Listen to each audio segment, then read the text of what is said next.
Lubega nansangibwa wano ku Godiswil Nassau Primary School Kirijja. Nze head teacher w'essomero lino Godiswil Nassau Primary School.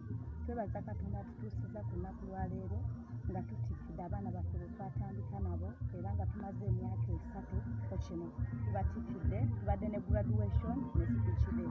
Twebaza Katonda mpozi akalowoozo kempa abawummuze abagenda okuwummula nti babeere nga bagondera bazadde baabwe ate basomenga ebitabo tebatambulatambula beeyise bulungi.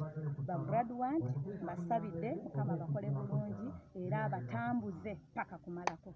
Advice yenina eri abazadde nti tebasindika baana baabwe mu relatives, basigale n'abaana baabwe kubanga tomanyi relative mbeera gye yeeyisaamu oba kyagenda asomesa mwana ono. So nze ngamba abazadde beera n'omwana wo omuyigiriza empisa era omuyigiriza okutya Katonda gwe mwennyini obeere n'omwana wo kubanga si kirungi kubanga omwana agenda mu ba relatives.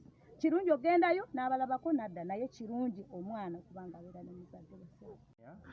Nze Lubega Zubairi eyalokolwa ekisa kya Katonda era omutuuze w'ekitundu kino wano wennyini ekirijja Godiswil Nassau Primary School. Nze director waayo yalitandika okukubiriza abazadde bonna ab'ebitundu ebituliraanye newala batwesigisa abaana tujja bakolamu omulimu ogusaanidde okuteekateeka omwana abeere ng'ateekebwateekebwa bulungi ku bafyuca ye. Tukubiriza abazadde okwongera okutwesigisa abaana kubanga omulimu gwe twatandika mu community okubeera nga tukolera wamu katuyamba community abaana baffe babeere nga bagunjulwa mpisa ez'okutya Katonda ne mu magezi gennyini ag'ebitabo ng'era omulembe bwe guli. So kusoomozebwa in fact kwe tuyitamu nga private schools waliwo emisolo miyitirivu gye batusaako newakubadde oba otandika butandisi bagenda ne bajja ne bakupressurizinga okwagala okukunafuya, naye tubadde tusaba era nga nkubira omulanga gavumenti nti projekiti zino ze tuzitandika olw'okuyambako era gavumenti mu community yaffe. Tetubikola lwakugamba nti twenoonyeza byaffe naye okubeera nga tuyambagana ne gavumenti okutwalira zawamu. So enforcement za gavumenti bwe ziba zizze tubakubiriza era tubasaba mu buwombeefu nti bajje n'omutima ng'ogw'ekizadde okubeera nga batulaga ekyetaagisiza okukola mu bulungi, so si mu kugamba nti kakati mmwe tugenda kubaggala olwa kino ne kino kiremereddwa.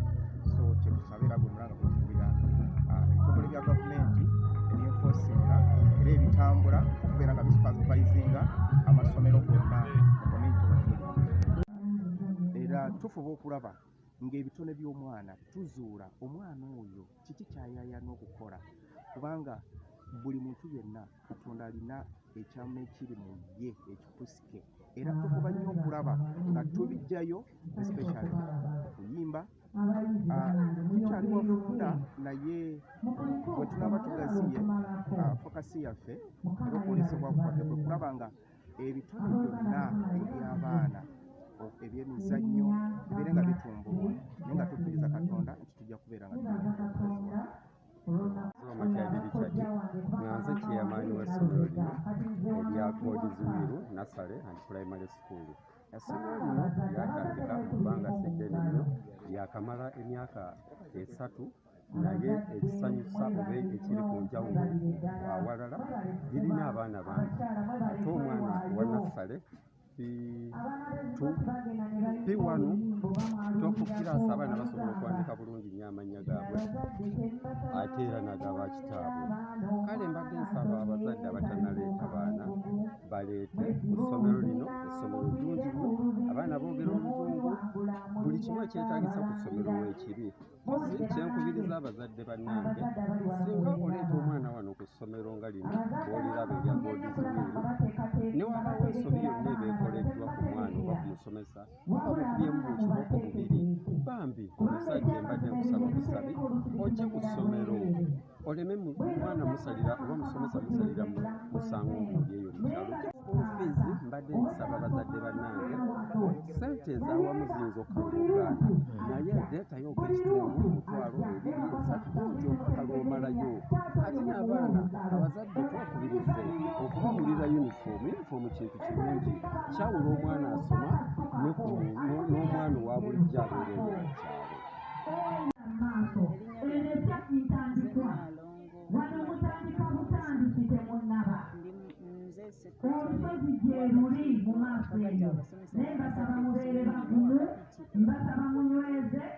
mu bazadde bannange kubanga nange ndi muzadde mu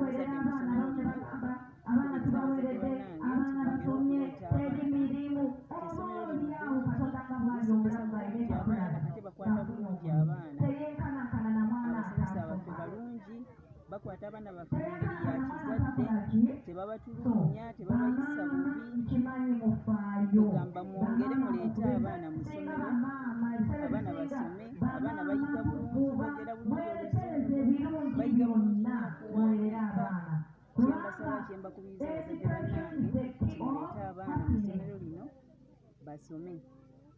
N'ekirala abazadde kyembakubiriza, katugenda mu luwummula luno oluwanvu, mbakubiriza okukuuma obulungi abaana oba ku maduuka ng'okwo obudde bwa kiro, mukuume bulungi abaana.